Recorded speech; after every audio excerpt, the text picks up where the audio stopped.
Welcome to Creators Cafe. I'm your host, Jessica Payne. I'm a performer, performance coach, and multi-hyphenate creator. I'm going to be bringing you conversations with some of my favorite creators where we talk about the sublime and the specifics of the creative journey. So grab a drink, get cozy. Let's go. My guest, Jess Paul, is an actor, filmmaker, and fake food maker. Jess was the female lead in the Sundance Film Festival Selection, The Immaculate Reception, a beautiful coming-of-age piece set in her home city of Pittsburgh. She has won multiple Best Actress awards, including recently the Margaret Anne Garza Award at the Austin Revolution Film Festival. That was for her work as the leading character in the AI-themed feature film Galatea. Jess got her start by self-producing the YouTube comedy news show Wrecked Radio News, which went on to her getting more than 3 million views, a YouTube partnership, and an international fan base. Jess pivoted to acting and filmmaking, where she is an indie darling. She's known for multiple award-winning films that have made the circuits, including A Funny Man, Reverie TV's Promenade, and her current short, Burying Baby, which is already doing well on the festival scene. Luckily for me, she's also had success in commercials because that's where she met my former guest, Jeremy Uran, and came into my world. In addition to her acting and filmmaking careers, Jess is a talented visual artist who has found a cool niche specializing in hyper-realistic wearable fake food. So dig in as we dish on the shadow side of the business, and she wears a croissant on her head. The iconic Jess Paul. Okay. Welcome to Creators Cafe, Jess Paul. Welcome. Thank you, Jessica Payne. I am finally here. I feel like this is a day I've been waiting for at least like a month. I'm so excited. Yeah. Thank you for coming. I'm absolutely honored to be here. Am I literally in Kika Labs right now? In Kika Labs. Right? This is the studio. Welcome to the studio. I'm honored. I'm honored to see it. I get to see even more of the place, you guys. I'm sorry. No behind the scenes yet, sorry. Get moderately, minorly famous, and then maybe she can interview you. There's way more to it than that. It's a secret selection process, but you nailed every box. Oh, wow. So yeah. I appreciate it. All right. I also want to just say out loud that I'm going to sometimes look at the camera, which I never do. Hello. Because Jess Paul is a host and has her own YouTube channel and is the best at talking directly to the camera, which I also work on and teach people and help people with. But in this, I usually just like to interview the guests. Yeah. But today I'm going to have fun with saying hello directly to you. Including the viewer, yeah. if you will. So yeah, this is the labs. This is Kika Labs. And yeah, this is the place that I record all the podcasts, edit all the podcasts. I'm recording a digital course right now. Yeah. I do all of my self-tapes against this wall. I do voiceovers with this. I practice singing. I'll pull out my keyboard and Ladies sing and gentlemen, when I'm kids of all performing. ages, today we're going to talk to you about being a self-starting performer. Honestly, that's one of the reasons that you're here is just because you inspire me so much. But first of all, what are you drinking? I'm on chamomile tea these days, guys. Sometimes if you drink too much coffee, maybe too much alcohol, that wasn't me. It's just all coffee all the time. Your insides revolt. And so we're trying to take it easy these days. A little milk and honey in here. It's so sweet. It's so beautiful. What are you drinking? This is an iced latte, and it's from a new favorite. It's called Be Bright, and it's down on Melrose. And it is, the owner's really sweet, and he just won the National Coffee Award. What? His stuff is so good. He's so nice. It's such a positive space. Way to sell me, Jess. Yeah. It looks like I'm going to have to break my coffee restriction and go get some award-winning coffee. I know, it's kind of awesome. I hope he gets a neon sign that just says "World's Best Coffee." There's a little plaque. Is it? It's very sweet. I mean, he just won this, so it's a big deal. So that's a recent win. We better get in there while the iron's hot before anybody else. The line's going to be long now. So it's a new favorite. I really like it. Cute. Okay, so tell me, how do you think about yourself as an artist? Because you do so many things. What are the kind of boxes and labels that you tend to start off with or think about for yourself? It's funny you ask that. as if this wasn't a podcast all about it. But it was just maybe like half a year ago that I was at a party and the person will come up to you and they'll say, hey, my name blah, blah, blah. What do you do? And for a while, I was like ticking off all of those, those bullet points of like those titles of what I do and what I've done. And so I finally just started saying, I'm an artist. Mm-hmm. I'm an artist. Like I'm here in Los Angeles to be an actor. That is the reason. That is why the reason we, pack up our bedrooms full of nothing into a U-Haul from all of our home cities where we're something, at least a little bit, and then we come to Los Angeles and we dive into the Pacific Ocean and become a goldfish in a literal, like, quarter of the planet. But when it comes down to it, when I'm living my day-to-day, like literally living here in Los Angeles, and thinking about what the rest of my life is going to look like, I'm just always going to be an artist. I'm going to come back. I'm going to switch roles and types and mediums and eras, if you will. Nice. And I'm always going to find something that interests me next. I don't think I'm going to be an actor forever. Like, I don't know how many people come on this podcast and say something like that, like, oh, this is it. This is what no. I feel like I'm so much more than what this job can sometimes minimize you down to. Yeah. Because as much as we want to be, and we've worked our entire lives to be working actors, it's also sometimes a curious little evil that we're fighting against at all times. Something the thing that brings us anxiety and keeps us awake at night, gives you a sleeping disorder for the most of my 20s. Yeah. So. Yeah. Fun. And it's one of those things, I started the podcast during the actors' strike because I was noticing so many people I cared about.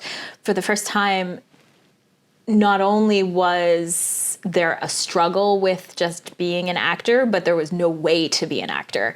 And something that was so core to their identity was taken away by external forces. Identity. And so I think I have found that I can't hang my identity on that, or it puts me in a really tough mental place. And so, just even naming the podcast, I was like, well, I'm a multi-hyphenate creator, so let's go with creator and like be an artist and go down that route and really think about it from that kind of like everything we do is coming from this lens. And I like to see that. Let's talk about your cake. Because, my cake? Yeah. My cake over there? Because when I met you the very first time, that's right. Within 3 minutes, I knew you were an artist because you present yourself visually as an artist, you come in with art, and then you start talking about your projects. And I love that. That's actually what I'm going to, is this core of like that thing inside of us that is going to be there no matter what we're doing for jobs or money. Yeah. Talk about, So tell me about cake. Yeah, let's talk about my fake food. Could you hand me that, please? Yeah, definitely. So, when you're in Los Angeles and you're, again, introducing yourself to everybody, you know that you're most likely going to be talking to a filmmaker or another actor. And you're like, well, I'm one of so many. I'm in this industry where everybody's living, everybody's doing the same thing. When I say I'm a fake food artist, I'm most likely not going to run into another one. It's very rare, unless I'm at like a prop making convention, which I have been at, and that was pretty cool. Nice. I felt very part of something. But so the whole fake food thing started. The very short story. I'm a painter. I went to school for painting. I painted this adorable painting of this cat reaching for a donut.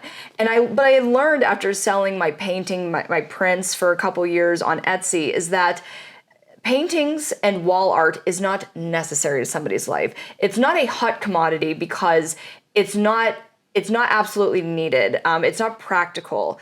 And so I saw this trend, and even the painting itself, the cat and the donuts, I picked two things to paint that lots of people liked. Mm-hmm. And yet it was still hard to push a painting. And so I was brainstorming on like how to promote the painting. And my sister was just like lounging on my bed, and I had this novelty pillow from Kennywood. Do you ever go to Kennywood? Oh, yeah. Yeah. Yeah, absolutely. It was a novelty pillow that was shaped like a donut. My ex had wanted for me after making him get me that donut. And she goes, why don't you make a donut crown? And she puts that on her head. And I'm like, Listen, one of the first piece of advice from me is to, I keep touching my microphone. The first piece of advice from me is to always consider the weird answers. Consider the weird ideas. Don't kind of swat them away like a bad idea. Sometimes the coolest endeavors are in the weirdest answers. So I started making donut crowns, meaning like 8 small little donuts that go around your head like a flower crown, out of felt and paint. 10-year-old paint that was like rancid. Did you know paint can go rancid? I've smelled it. Yeah. It's so bad. Yeah. Shockingly I sold bad. that to people. Most of them didn't complain. One did. And the thing is, these 8 donut crowns that I made, they sold in a month.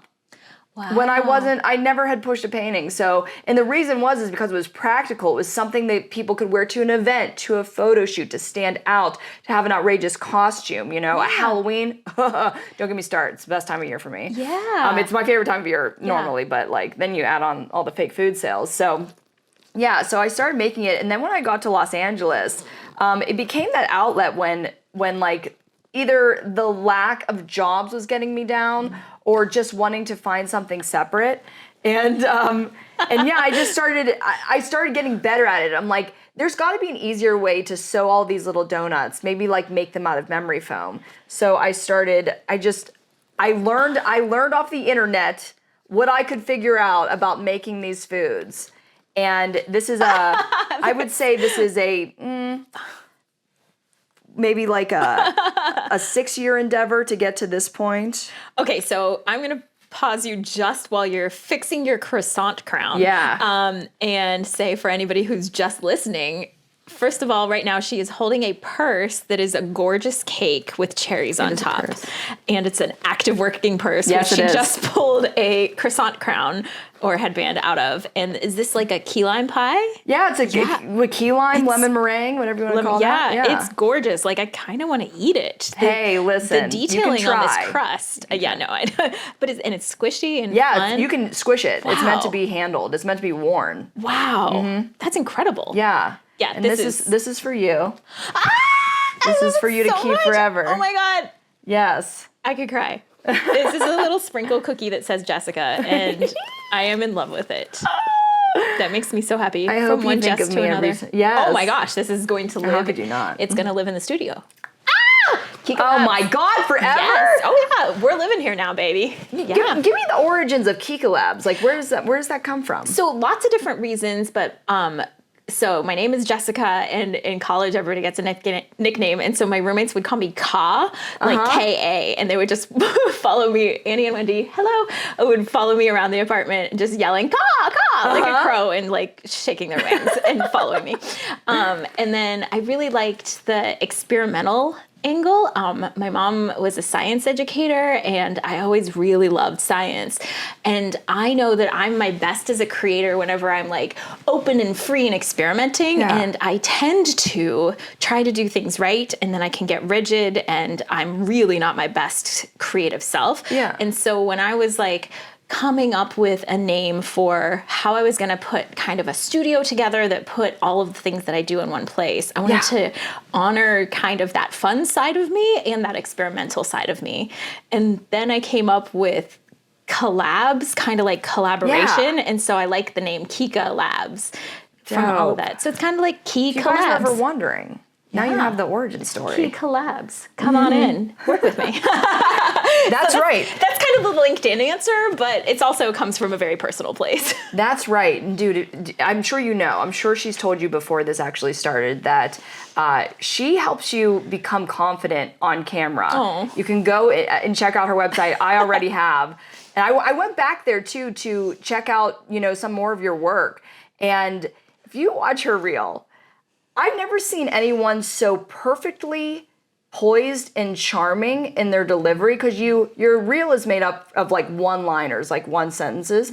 And when we're talking about exuding a most perfect presentation, even in your acting. And I'm not even saying it's always perfect in the way that like it's unnatural. Somehow you're always so poised, yet at the same time come off like you're the most natural human being. Oh my God, yeah. thank you. Yeah, absolutely. And so if you need the proof, go stalk her on IMDb and go look at her commercials. This is about her, I swear. No, but she's literally interviewing an interviewer. Maybe we'll split it up, and all the questions I ask you will be your interview. Nice. Okay, well, I am blushing and flattered. Thank you. And I have a cookie, and now I'm hungry, but I'm excited. If there's an award for best guest, I'm in the running for it. You are. I'll take it. You are doing well. Not to be decided, but you've done everything right. I'll take the nomination. Thank you. I'm just happy to be nominated. So you have this background as a visual artist. Yeah. But you got into acting at a pretty high level pretty quickly. What was the origin story, and how did you kind of make that shift? So when I was in college, I always wanted to be an actor. I just thought, that's stupid. I'm not going to go to school for it. And then everybody that's watching this went to school, including you, Jessica. But honestly, like, I just think that I had to do my own way. I'm such a punk. I'm such a punk that I have to do things my own way. And I thought that going to art school was a better, more secure idea. I think that's my favorite part. Yeah, right. So I did do that. I went to West Virginia Wesleyan University. West Virginia, yeah. Did I get them all? Yeah. And it, I was telling Jess earlier, it was kind of like a second high school. I got to be this emo kid. I was like a tangential theater kid. I didn't even really like theater or Broadway. Just all my friends were, and I wanted to act, so this was the closest I could get. Then when I got to college, I was like, either, okay, I'm going to audition for the theater program, like just to act in their plays, because you don't have to be within like, the program. Well, that was laughable. My audition to get into the program, I came with one of the only songs that I actually got like as a solo in a musical, and it was "Gotta Get a Gimmick" from from Gypsy. I played one of the strippers, the ones with the boobs and the butt that lit up like a Christmas tree. And so at least I knew that song. But when I brought in the sheet music, I don't know anything about music. Okay. And so I brought in the sheet music, and apparently it didn't have a time signature. And the pianist was like, it doesn't have a time signature. And I looked at him, I'm just like, well, can you like figure it out? And so in order to show me what that means, he played the song in whole notes. And I'm like, you know what? I'll just sing a cappella.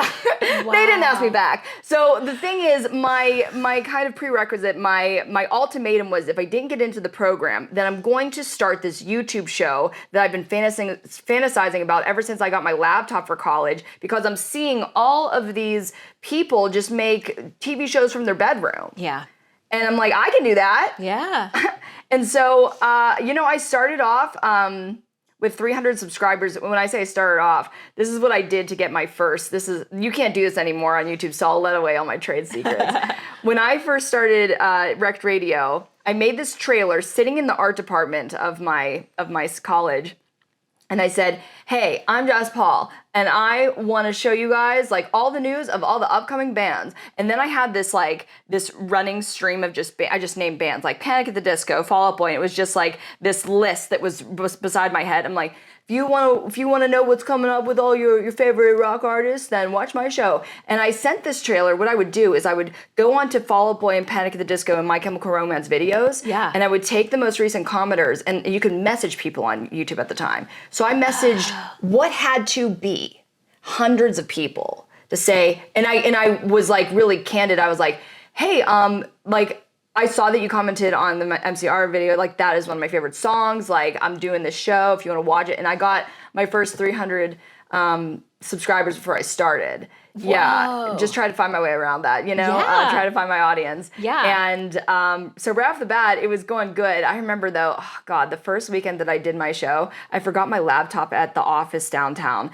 So I had just come home and I had to go back and I had to get my laptop because I knew that I was almost late for my first episode ever. Yeah. Yeah. I mean, we've talked about like there's so many, whenever you're the one that's kind of driving the whole thing, there's so many tech issues and challenges and things that could easily convince you that like, oh, this isn't meant to be. Right. So the fact that you even started it off of like, you could have just canceled it. You could have just left the laptop there, and you didn't. And, you know, you'd already reached out to those people. And so I think there's something to be said about that too, of the like, put yourself out there so that people know that something's coming. You know what's funny that you say that?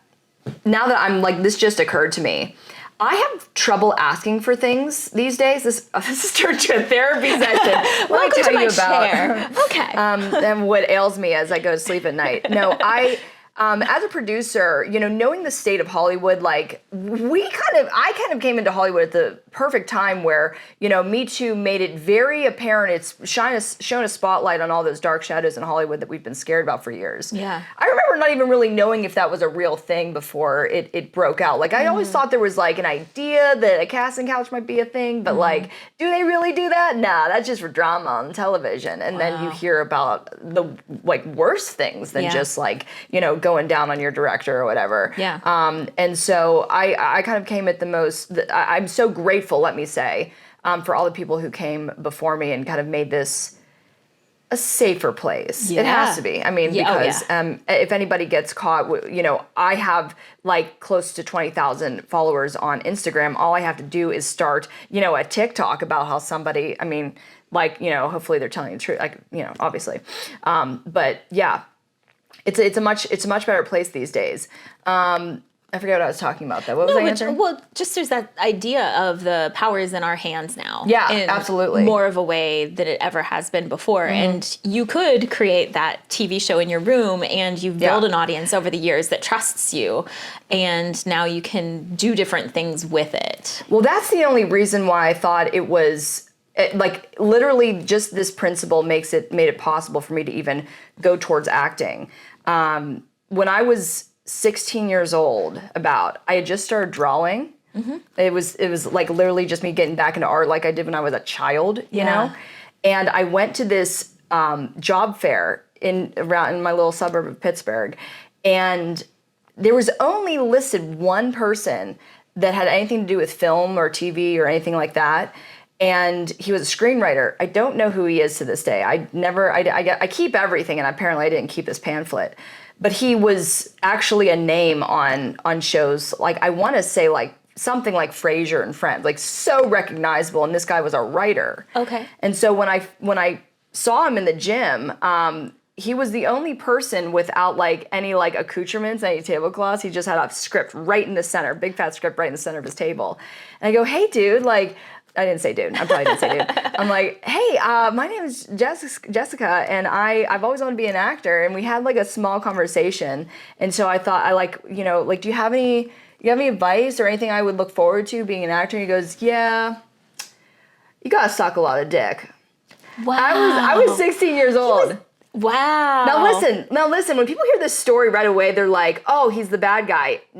No, he like literally told me what was happening. It was like a warning, you know? Because at first I was like, wow, like that was offensive. Like I was too young to hear something like that. But honestly, it only cemented my brain to say like, okay, maybe that's not what I want for myself. Maybe that really is real. And so I went a couple tables down to an artist. I do remember who this is because I've been watching his paintings for years. His name is David M. Bowers. And he would do these amazing, fantastical, like Renaissance paintings that had something fantasy about them. Like this woman's beautiful, elaborate dress is actually a bird cage and stuff like that. Wow. Beautiful. And he looked at my sketchbook and he said, wow, this is better than how I used to draw at your age. And I'm like, okay, cool, I'm going to art school then. Oh, wow. And so then, you know, it came direct radio, and I felt, for one thing, that I had nothing to lose. I wasn't going into this entertainment industry anymore. It was just for fun. There were no stakes. You know, every subscriber was a plus. I wasn't, you know, even to the degree where like things were, you know, when you get to that level where like you attract haters or you could fall from grace, like it was all up from there. And and I loved doing it for 5 years, and it taught me so much. And we could go into those details if you want to. Yeah. That's wild. What made you start with that particular idea? Rec radio. As much as I was discovering YouTube for the first time, I was also discovering like music that I didn't have access to before when I was just, you know how I used to find music when I was a teenager? How? I don't know if anyone else has done this. I used to go to flea markets and garage sales and collect other people's collections. Oh. Kind of blindly. Like it was people I've listened to, I've heard their name before, but I had no idea what their music, like REM and Nirvana. My first Nirvana album was In Utero, their fourth and final, and it was, so I kind of had to work backwards just because that was what was in the collection that day. Wow. Yeah. That's actually kind of cool, because then you're getting what someone else has already selected and loved. Yeah, that's what I'm saying. So you're like, no, this is pre-approved. My favorite thing to collect from these garage sales was different companies would release, like, at the time, it was very popular to release like a soundtrack to your life, I guess, or just a mixtape of a bunch of artists on the rise. Yeah. And so you'll have some of these first editions for like early releases of your favorite bands, not even your favorite bands, actually some of them who were expected to become big, like they didn't. It's where I found one of my favorite bands to this day. Their name is Big Wreck, and they're from Canada, and they just never popped off here, but they're so good. And like, I think the only reason no one knows about them is because they don't have good publicity or something. Oh no. Yeah. Does that have anything to do with Wrecked Radio? Subconsciously? Oh, no. Okay. I was looking for alliteration. Actually, me and my best friend at the time in college were about to start an actual college radio, like a radio class. Yeah. And so we all had to pick names. And so I was just like, let's have something that like rolls off the tongue really nice. Yeah. Like I was looking for alliteration. I mean, Creators Cafe. I love it. Oh my God. Wow. We're so on the same page. Wow. And so, no, I just wanted something that was, you know, a little punk. It actually caused me to make a manager believe that I was a radio station by accident, and I got my first interview with Third Eye Blind.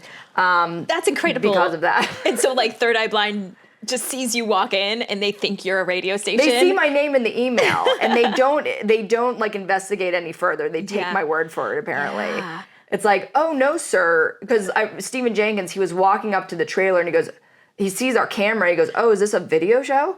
And I'm like, yeah, and he went and got sunglasses because he was like, not camera ready today. That's why he's wearing sunglasses in my interview. I've seen that interview with him, and I just love how you are, like, already cooler than me, but also like very earnest, and you've got like earnest. That would be a way to describe me back then. That's so true. Yeah. And you've got the microphone, which I then learned was not plugged into anything. Listen, again, you don't see the rest of these Kika labs. Like this is high tech. Like we have everything on lock.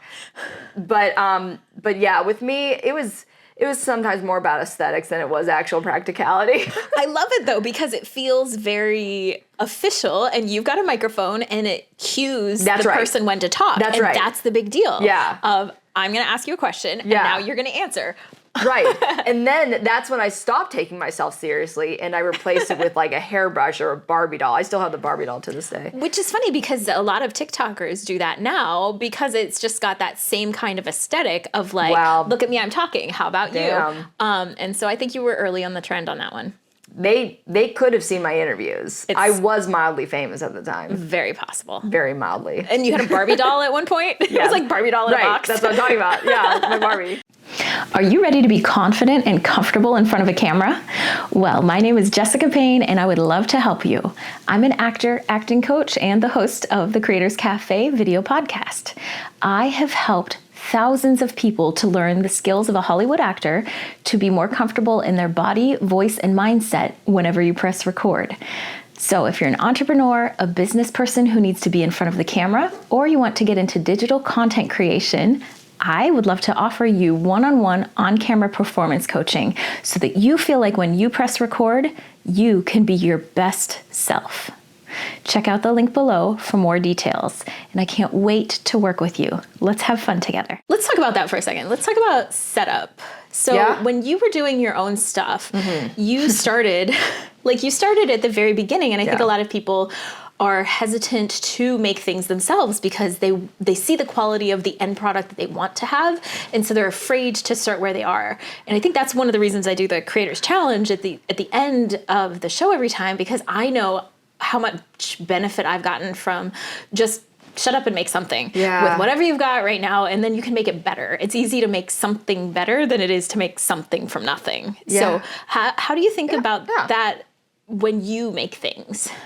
I mean, obviously, you're always trying to outdo yourself from before. But when it came to direct radio particularly, I was in this era of YouTube. It wasn't the earliest. I wasn't like on the ground floor. That was about like 2005, 2006 when YouTube officially, I think, got kicked off. But it was still very homespun, DIY. And so honestly, my finger on the pulse of quality wasn't as strong, and I didn't really care either. Again, it was a punk show. So as long as I was kind of getting that information out there, as time went on, of course, I tried to up that scale. And of course, you want to build upon yourself. You want to build those skills. And to this point, man, some of the stuff that I've helped produce. I've helped. Basically, I do all the stuff that is fun to me, like marketing and costumes. And then my director, take Ben from Galatea and A Funny Man and Bearing Baby and so many. Yeah. We've been working together for about, I think, like 8 years. And he does all the hard work and just makes it just some of the best collaborations that I could have ever dreamed of, talking about like the Pittsburgh circuit, the Pittsburgh industry. Yeah. I think I did get really lucky with the people that I did fall in with. Like any smaller market, you have a giant range of interests and talents and skills within that community. And so to land with somebody or a group of people that are both just wonderful people to be around, when the cameras aren't rolling, but also so good at what they do. That's real fortune. Yeah. Did you start with an audition, or how did you fall in with them in the first place? Oh, well, actually, we met at Indie Oaks, which, oh my God, my director was just at a rendition of it. Indie Oaks, this had to be like, I guess 8 years ago now, that's why I have that number, that the first Indie Oaks in White Oak, Pittsburgh, Pennsylvania. I think that's the town, at the Oaks Theater. And it was where we met. I was playing Immaculate Reception, and he was playing his thesis film, which was called Cole the Robot, and is this adorable little robot that wanted to become a YouTube musician. It was it was great. It was so great. And we met each other in the aisle, of the theater, and said, I want to work with you. I want to work with you. Oh, it did turn into an audition. Like, I auditioned amongst other people, but A Funny Man ended up being the beginning of our collaboration with our friends, Connor, Peter, and we just we were constantly then thereafter, making art. Yeah. And I think so many people wonder like how to take those first steps. And I've always found like, just make the thing you want to make at the scale that you can right now. Absolutely. And that's your calling card for getting yourself in front of the right people. I was just talking with a student this week that I had just had, and she got into her first professional show because that artistic director, Hi, and Emma. Had seen her in a school production when she was working on that as a professional. And so even just that first step a lot of times happens because of that, someone seeing you doing the thing and knowing that you can do the thing. Well, very much like, a couple of your other podcast guests actually took what I thought would be my challenge. Oh, and my challenge used to be, I wrote articles about this. I would preach this in videos. To make micro shorts. I was very all about these micro shorts because we're talking about doing what you can, but on the smallest scale possible, because you don't need much to sell yourself. In fact, what director wants to watch a no-name like actor in a 20-minute short anyways? Like do the best with what you can, but make it so you can concentrate on one scene, one location, one performance, or minimal. Like my film Promenade, which was the first of this idea that I was trying to, kind of test out, involved 3 actors, one location, one evening of filming, just to make something that I hoped would be beautiful. I just wanted bokeh. I wanted bokeh behind my head. Yeah. And, we made it happen. Yeah. And then I gained so much about that. I showed Promenade all across, I want to say like a couple different continents, a few different continents. That's so, fantastic. Yeah. I mean, a lot of us have. That's the festival circuit. But I was I was so glad that like on my first try at this, my first crack at a professional looking short film. Yeah. Professional, who can say? I succeeded a little bit in that kind of thing. Those kinds of things, keep driving me forward, putting my accomplishments on the wall so I can remember why I'm here and why I got this far. Right. And a lot of times it's for us as much as anybody else. Yeah. Right. Just to like prove to yourself, like, I did that, I can do the next step. Mm-hmm. Mm-hmm. And bokeh is the blurry stuff behind us. Yeah. So I don't have lights. it here, but I do whenever my camera is nice and close. I have a different lens for it, yes. and it does that. Yeah. So Galatea is your most recent project. Yeah. Can you tell us about that one? Most recent feature. Yeah. We actually filmed it 5 years ago. Oh. But when it comes to, COVID getting in the middle of that kind of progress and just things kind of take long. I've heard of a couple of filmmakers that even though they would work within the industry for a long time, they're like, oh yeah, I can film a feature, we'll get it done in like a couple months and it will be out before the end of the year. It's like, okay, you will understand why that doesn't always work like that. Yeah. But yeah. Wait, what was the question? Just the process of it. It's totally fine. I want to talk about the process, and you're going through the process. Going so through the perfect. process, yeah. And I think that's something that people don't realize with film, especially if you're working on something that is a feature or if you're creating something new. So anything that's like at the scale of a feature film or a musical or something like that, it's a multi-year process. Yeah. And you just have to be doing other things during that time to support yourself and to support yourself as an artist. Like, you have to be working on other projects. You can't just get stuck in that one. But also that if you keep going at it, a lot of times you can see it through to the end. We did. In fact, tough. the filming wasn't the part that took the longest. It was post. It was it wasn't even the post. It was the distribution. Oh. We were basically ready to ship it off and debut it when COVID hit, and so the company that had taken us on as the distributors, their entire office got sick and then maybe almost was defunct. I'm not really sure what happened there, but it took a couple years too many and then we couldn't even have a premiere because nobody was going out anywhere and stuff like that. But that's just we're talking about the timeline. When it comes to Galatea, the movie, I love it. It's adorable. I'm so proud of it. I was just saying to Jess that it's something that I would like to watch. Like, it's the kind of genre that I enjoy, and I think that we told a very poignant story. It's a little bit of a grand story. I mean, we were working with the concept of AI. I mean, of course, AI has always been a term, a definition, an interest of science fiction. But it happened to be very, very serendipitous that the entire world just broke out in AI fever.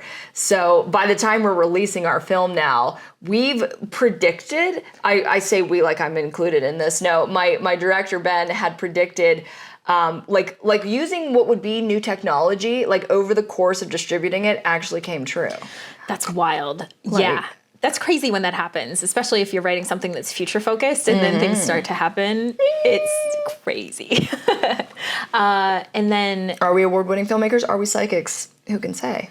Or are you one because you're the other? I mean, we are the future. Who can say? Who can say? Yeah, I was writing, I have a sci-fi pilot that I'm working on, and I started it, the baby steps in 2016, and I really started it aggressively in 2020, and since then, multiple things have happened that I wrote as the like extremes that would happen in 100 years. Yes. They've already happened, and it makes me crazy. Yeah. And I'm like, oh my gosh. And it's probably just like we have good imaginations, but that happened with me. Like I started writing my first feature that I was ever trying around with called Jesse's Girl. Started writing it in my first year of college, just the same as Rec Radio, and it's an LGBT, what I call my LGBT American Pie, my lesbian American Pie. And since then, it was supposed to be what I was hoping would be kind of this doorbuster, breaking down the barriers, having that kind of movie, that genre of movie in the mainstream. That would have been a dream to be one of the first. Yeah. And then over the decades, I watched as everybody went leaps and bounds above that, to the degree where like I couldn't show like a this kind of movie and it be shocking anymore, that like you literally have LGBT characters as secondary best friends and protagonists in all of these other films. And I'm really delighted to see that's how far we've gone. And I hope that what I end up doing is, because just like you, I've had this script for years, so things kept like changing and stuff kept going forward, and I had to pick and nip and tuck at it until that's such a good way to describe it. Until finally I'm like, okay, I'm going to freeze this in the 90s, and that's where it's going to stay, so we don't need to so it's kind of evergreen in that way now. Oh, that's cool. Yeah. And it's interesting when it's like a little frustrating when you feel like you're at the forefront of something and then everybody catches up by the time you're able to do something with it. Sure. But it's also really exciting to know that you've got your finger on the pulse of now where you just got to beat that culture is heading. And so we just have to keep doing that as we get more resourced. That happened with my first feature too that I helped produce. It was called Brew House. And we were going to be the first ones to use the GoPro series 4 or 5, something like that. Okay. Hero 5, something like that. I think that's what it was. And by the time the movie actually came out, again, another like this is how it goes. I mean, people were using these GoPros like left and right. Yeah. But it was a found footage film. That's what it was. Got it. Yeah. Got it. Yeah, and which is now a whole genre. It is. I love found Absolutely. footage. I think that it can be really tired and not done right, but when you do it right, it's very intimate. I mean, it's us staring into our screens. Man, I'm sure they do horror on TikTok. Yeah, They do everything on TikTok. No, I'm such a baby. Like horror is. I'm such a baby. Horror is not my genre. No. Like I can appreciate it, and I just have nightmares, and so I appreciate it from afar. Gotcha. And like so many of the people I love make horror and love it so much that I will watch it, but I'm a scared little baby. I just have nightmares. I like being scared. No, I don't mind watching it. I mind the nightmares. Yes, I understand the aftermath. Yeah. Yes. But that's a good question. Horror TikTok. I'm sure there is. Yeah. Doing everything over there on TikTok. Yeah. Yeah. I feel like your aesthetic was like early TikTok, and TikTok is kind of like you're on YouTube, kind of what you were doing was that, kind of punk home, like doing what I'm excited about with what I've got. It feels very like of the times of what I like about TikTok. So I don't know. Dope. Just being myself, being down to earth. Which is so funny because that's the hardest thing to do for so many of us. Well, I guess if you start out there, I don't really feel like I had to stand up and speak in front of the camera like Joel McHale on The Soup. Yeah. But I don't know. I talk like this to people at parties. I was just going to say, I love watching your stuff because what you get on YouTube is exactly what I get hanging out with you. Good to know. And I thought so, but I wasn't sure. Yeah, and I mean, it might be like like you said, like that the amp might be turned up a little bit. You have to be entertaining. Like you gotta get those jokes in there every 3 seconds. Yeah, like the tempo is fast and the volume's probably a little higher and the switches go more direct. If I get a good microphone. Yeah. Nice. But like you're so comfortable. I really love that. Thanks. And it feels very authentic and not like you're trying to you are not a poser. You are like just like coming from where you really live. And I love you had something where you had had blue hair with space buns and a nose ring, and you talked about how, like, yeah, sometimes you wake up and you don't want to have to put makeup on, but like the way that you look doesn't represent how you feel. Yeah. And I have definitely. Well, you can change the way you feel by like kind of like taking on a new persona. Well, not even a new persona. It's just like, yeah, you were born with, you know, this color skin, this color hair, but we are in a living Sims right now. I mean, I don't know why that wasn't our future. Like, all of us kids playing Sims, why aren't we dressing like that right now? It was obviously iconic. So why are we wasting our time? I want to ask you actually about, you know, because I came from my presentation on camera, in general, like when I'm acting, I came in through the back door. I found my own way with YouTube, and coming from a place of almost non-scripted or improv or like, you know, in my room by myself. So I came in from that angle. You had a traditional education, right? Yeah, and I started off with like music, like opera and oboe and classical singing, and then classical theater. And so it was like, don't dye your hair. No, I got my first tattoo this year. Oh, really? Yeah, like no unnatural hair colors, like such a formalized traditional approach, because a lot of times you were playing, you know, I would get a professional gig for a summer stock, and I was playing like a contemporary character one week and then somebody from the 1800s the next week. And so, you know, and then you were doing commercials and you were doing things that you had to just have this very neutral appearance. And what I found was like, I fell into the neutral sinkhole of like, I never expressed myself in a long-term way visually because I was always trying to play other characters. And so it's really delightful to just be like, no, I'm just going to do this because that's what I want to do. And I didn't realize that I hadn't done that forever.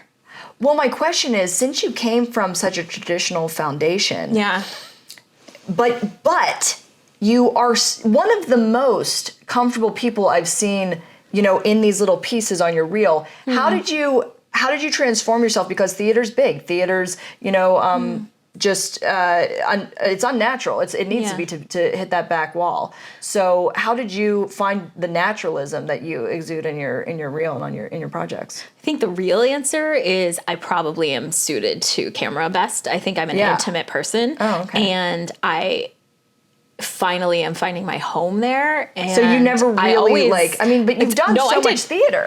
My career has been way more theater. Yeah. So for me, it was like finding the ways to turn the volume up and still be authentic. And so it was all about like living in a truthful style of the world of like, okay, in this world, this is what you do. And I don't know, I have like big passion and big energy. Yeah. So it was just about like finding a way to channel that into something that still felt natural in the context of what I did. And for some reason, musicals, like I'm a singer, so musicals fit me better. Whereas I think like something that was like naturalistic theater in front of 2,000 people would be hard for me to be that size. Like that's a harder needle for me to thread. I'm like better intimate and then stylized big. So you were made for the small screen anyways, the big screen, the small screen, and not and the stage, all of them. I feel like I'm able to do all of them because I learned the skill, but this is like, this is what you want to be. This kind of feels like me. Yeah. It feels like I don't have to change to be comfortable at a film size, whereas I did have to change to be comfortable at a huge stage size, which has been interesting because that was like something I learned in the last couple of years. Okay. So you nailed that one. Yeah. Yeah. You got that. This is how we learn, so cool. guys. That's so interesting.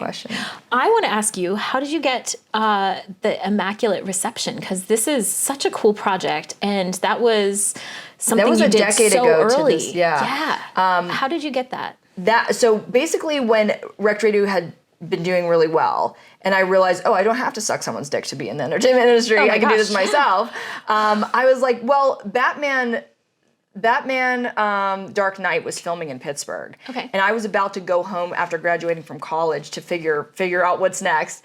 And I learned that they were casting extras and bringing in the PAs from local. And I was like, wow, so I can actually try this. I have my art degree. thanks. But I can try to be an actor. And my joke is always that, I went home to my wonderful parents. I was like, okay, guys, got my art degree. Now I think I want to become an actor. What do you guys think about that? And they're like, well, we'll drive you to auditions. And I'm like, thank you. Wow. They're still paying for my phone to this day. I love them so much. Way to go, your parents. Yeah, I love them. In fact, like my last film that I made was very much dedicated to them. It's called Burying Baby. They never buried a child. Well, but like in the context of the film, it kind of went out to a lot of stuff that we've been through together, and a lot of families can relate to. That one's on the film circuit right now. That's my most recent with Ben. Yeah. But Immaculate Reception, it was right after I had come home and I was auditioning in town, like for free stuff we're talking, and I didn't even know really, like I thought that like I knew how to be an actor, so I was gonna just go for it. Like I know what I look like on camera, so just translate that to a scripted form.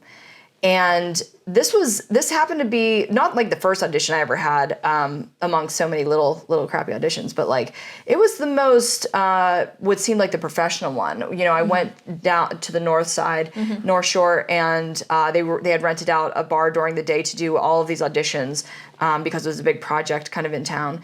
And I remember that same day, I was supposed to be doing another short film, like my actual first short film of like a student film. Yeah. But the night before, like literally 10:30 at night, I get these sides, I get this audition to come down and do this audition tomorrow. And at that time, I was so pie in the sky optimistic that there were so many reasons to not go to the audition. I had to film a film literally the next day. I had a script at 10:30 at night. What am I going to do with this? Like, memorize it? Sure, let's go. And then I came in, and then so when I got there, I realized I was going to be late for this other movie that I was supposed to do. So I asked a PA, the gall, I asked a PA to move me up in the line. Like, I could have not asked. Like, that's something that you just, like, maybe sit down and don't, just deal with it. Yeah. But he did. He just said, sure. I was like, because I'm doing it for another movie, it's probably, like, that's probably a good sign. Good. Yeah. So, like another student film. Yep. Didn't say that. But Sure. I went in, I auditioned. I had memorized it was, like, literally, like, 4 lines, but I still did it. Yeah. And I was sure that they weren't going to cast me again. Another reason was that I was like 6 years older than what the character was supposed to be. I was like in my early 20s and she was supposed to be like 16. So I'm like, I shouldn't get this part. And a month went by and I never heard anything. And even though it was like, I was thinking about it because it was a pretty big audition I did. Yeah. And then finally they held callbacks after a while of waiting, as they do sometimes. And I ended up getting it. And because it went to Sundance and it did so well, it was like, wow, so that worked out. Like, I'm going to keep trying this, until I hit a wall. And then, of course, as we go through our career, we find pitfalls, we find disappointments. We wait around, audition after audition until finally we do our next thing. The most recent thing that I've filmed was just in December. This is crazy. Actually, what am I allowed to say about this film? We filmed a feature in 5 days. Wow. It's a full-length 90-minute too. And it's done that way because of the technology that we had. And that's all I'll say about that. But not AI. Not there. Yeah. And so I've seen a trailer. That was December. Like, I saw a trailer in January. Okay. Yeah, like, I swear to God, it's really crazy. That's aggressive. So, that story that I tell about, how I went to that audition, regardless of how it was going to turn out, I think it's a great reminder that whenever something's saying no to you, saying like it's probably not going to happen, the risk is high, the reward is low. Sometimes when you kind of just stick it out, that's where you find the gems that come out, above the sand. And so I have to remind myself of that, though. Like, that doesn't come as easy anymore after you are in this town for a couple years. I mean, albeit we've got the pandemic and all the strikes and everything that have slowed us down for, I guess, the majority of me living here. But, remembering that that it's possible to overcome some of these perceived obstacles you can persevere. You can win sometimes because somebody has to. I love that. Somebody has to. Yeah. Right. Somebody's making this stuff that we're watching. Yeah. Somebody gets Somebody's the role. at Sundance. Somebody got the role. Mm-hmm. Somebody got to move early. Yeah. You asked. I love it. I love it. Yeah. Okay. So what's your creator's challenge? Okay. My creator's challenge. Again, I thought I had it, go out and make some short films, some micro shorts. Mm-hmm. But another thing that I've been whining about in town is just how, and the thing is, Jessica has made it so possible for people to get together in a way that is organic and fun, and it doesn't have to be salesman-y. But one thing that I do want you to do is that when you do meet another actor, even if you live in Los Angeles where like 9 out of 10 people you meet are in the industry, go watch their stuff. Yeah. Go watch their stuff. Jessica is sitting here every week, week, watching all of our crappy short films. I love it. No, they're not crappy. They're good. They're good. It was my words. Yeah. When you are amongst people that you could be collaborating with, even if you're not making, a full-fledged film, getting these ideas, being inspired to do your next thing. You know what my favorite time to write is? After I've read someone's script that I hate. I'm like, well, at least I can write better than this. I start working on mine. It gives you that fire of really like, bad. Well, and I think it also kind of cuts away from the imposter syndrome because you're like, oh no, if I see the holes, then that means I've got something to give, which is pretty cool. Well, I'm kind of joking. What I'm saying is that when you know what your friends are actually doing, where their not only their skill level and their talent, but where their heart is. Galatea is so much of my heart. Like so much about that movie.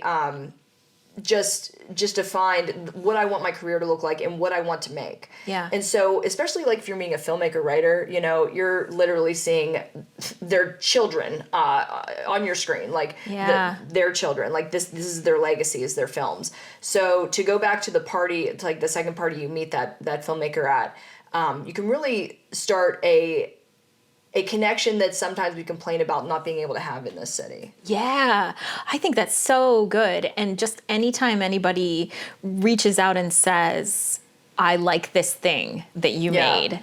Someone told me they liked the podcast yesterday and that kept me going. And I told the guy at Be Bright that I loved his coffee and he was so grateful. And, it's just that like seeing each other and recognizing each other is so important. Like even more than somebody's name, somebody's, I think that style says a lot, but more than those dumb details of like, what do you do and where are you from?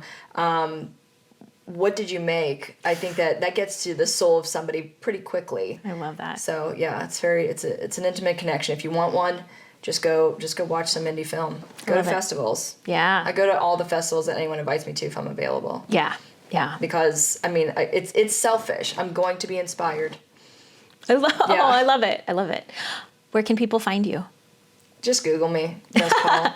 Jess Paul. At this point in time, and I might actually die if my name gets taken over by somebody else, but I'm still the most searched Jess Paul. So all right, you'll find me. Cheers, Jess Paul. Thank you. Thank you for coming. Thank you for having me. Join the community and share your creative challenges on Instagram and Facebook at Creators Cafe by Kika Labs. And also check out my website, kikalabs.com, KIKALABS.com, to sign up for the mailing list so you always know when a new podcast is released, and to check out my coaching and digital courses to help you be a more confident and joyful creator.